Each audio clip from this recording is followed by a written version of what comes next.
Hello and welcome to the session. This is Professor Farhat, in which we will discuss engagement quality review for a public company or an issuer.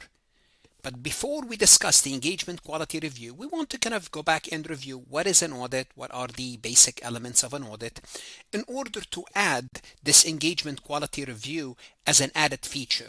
Why? Because the engagement quality review, in a sense, it's auditing the audit. So if we don't understand what we do in an audit, very briefly, I'm going to go over this. We don't understand the value of this extra safety net, the engagement quality review. So where do we need to start? We need to start by saying that the issuers are governed by the PCAOB, the Public Company Accounting Oversight Board, protect public investors. Well, they monitor the auditors, and the auditor must obtain reasonable assurance regarding two issues. Basically, I'm going to call them two front. One is the obvious one, the financial statements. Two, internal control over financial reporting. Now, both of these are required for public companies, and that's why we are talking about the issuer, financial statements, as well as internal control over financial reporting. Now, why is this important? Why is audit important? Well, audit is important because it's the invisible infrastructure of trust. Without an audit, and specifically an objective independent audit, people or investors cannot trust the system. So capital market, Wall Street, people buying and selling stocks, they operate on this institutional trust. And that's why, for example, a pension fund in California will buy a company in New York City. They don't have to come in and inspect everything at that company. They would simply rely on the audited financial statement that the auditor prepared, that we prepare. We are the engine of this whole system. So trust is reinforced by independent auditing standard, which is reinforced by the engagement quality review that we will discuss today. So the first thing I'm going to do, real briefly run through what is an audit, what's independent, who should be conducting an audit. Then I will add the engagement quality review as the cream on the cake. Let's put it that way. Let's go ahead and get started. Before we proceed any further, I have a public announcement about my company, farhatlectures.com. Most students and CPA candidates struggle not because audit is too hard, but because it's taught fast and the logic behind the procedure isn't explained clearly. Then everything feels disconnected. At Farhat Lectures, we break audit down step by step.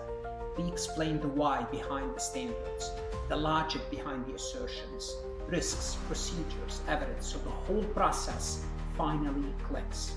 When the concepts connect, audit becomes clear and manageable. You stop memorizing and start understanding. Ready for auditing to make sense? Start your free trial at farhatlectures.com.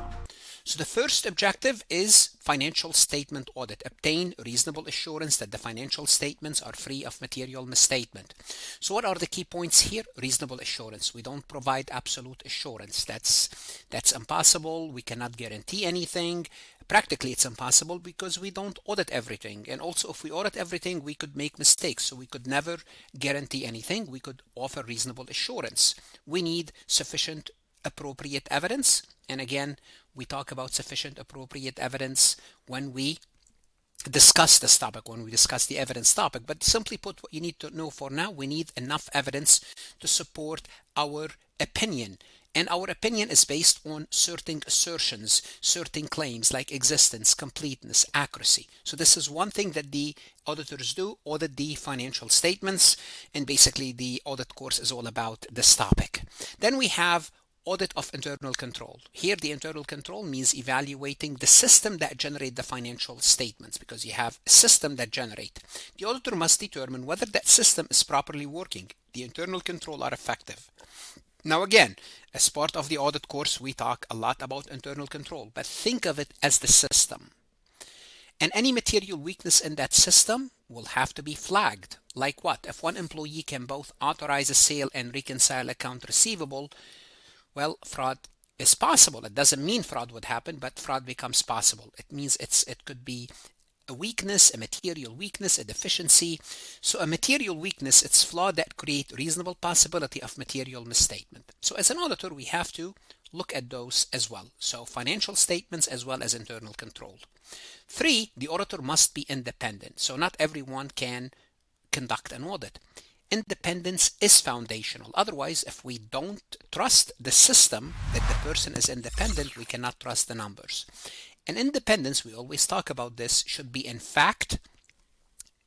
It means that actually, in fact, it means actually the auditor is independent. Not we are kind of guessing. It's actually the auditor is independent, and an appearance. An appearance means if somebody looking from the outside, also it doesn't look that they are friendly, not even from the look of it, or the actual.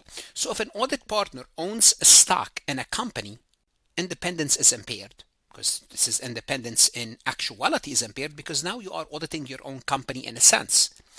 Also, if you are only friendly with the audit with the client, that's an appearance. You could be friendly and you could still be independent, but even an appearance is not acceptable. You must maintain your independence both in appearance and in fact. Also, the auditor must be competent and do professional care. What does that mean? Competence is task specific. If auditing the financial statement need expertise, well, we have to have that expertise. We have to have the training. We have to have the resources needed.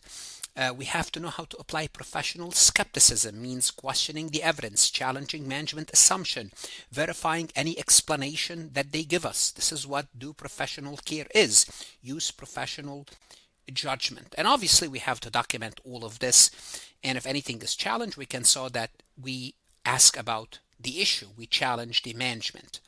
Now, after all this work is done, we can issue the financial statements, if we are independent, if we have the expertise, so on and so forth. But here's what's going to happen. We're going to have one last final safety net. Why?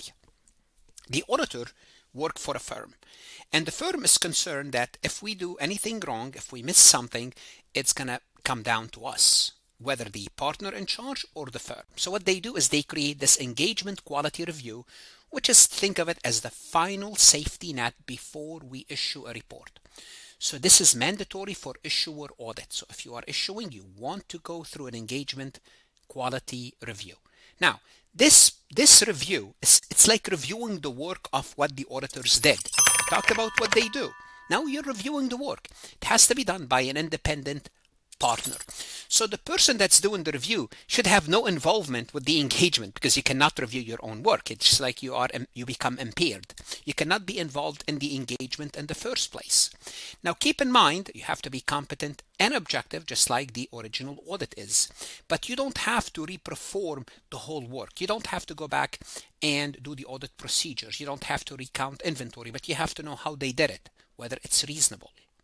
You evaluate significant judgment and conclusion.